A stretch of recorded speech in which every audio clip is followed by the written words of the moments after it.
2 dagen rennen ze bij het Waardel om de kracht van het gebied te ontdekken en ideeën te bedenken voor het behoud van de kwetsbare natuur hier. Dat hebben de jongeren in een manifest opgeschreven en dat is ongeveer onder de directeur-generaal van het ministerie dat hier verantwoordelijk voor is.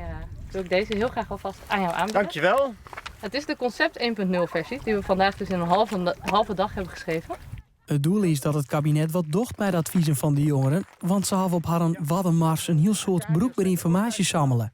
De perspectieven vanuit de jongeren, dan gaat het over toerisme en woningbouw. En vanuit de ouderen, dan gaat het meer over visserij bijvoorbeeld. En de verschillen tussen wat jongeren van visserij vinden en ouderen van visserij. Kan er verandering plaatsvinden en hoe doen we dat op het wad en hoe ga je daarmee om? Dat soort zaken. De jongeren genieten van de pracht en de stilte van het water en dat mat ze bleven vinden ze. Maar ze weten ook dat het complex is en dat bewoners, toeristen, natuurbeschermers en fiskers strijdige belangen hebben.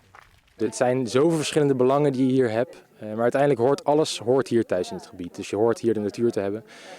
Maar de cultuur hoort hier ook absoluut thuis. De visserscultuur, de eilandercultuur. Dus uiteindelijk moet dat met z'n allen samen een plekje krijgen hier in het gebied. Het heeft het natuurlijk al, maar het moet het ook absoluut houden in de ontwikkelingen naar de toekomst toe.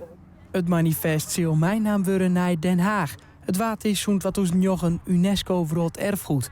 En die status jouwt ook een verplichting, vinden ze. Dit gebied moet robuust blijven voor de toekomst. Moet zijn open karakter en zijn natuurkwaliteit behouden. Maar wel op een manier dat mensen die hier wonen en werken ook goed hun brood kunnen verdienen.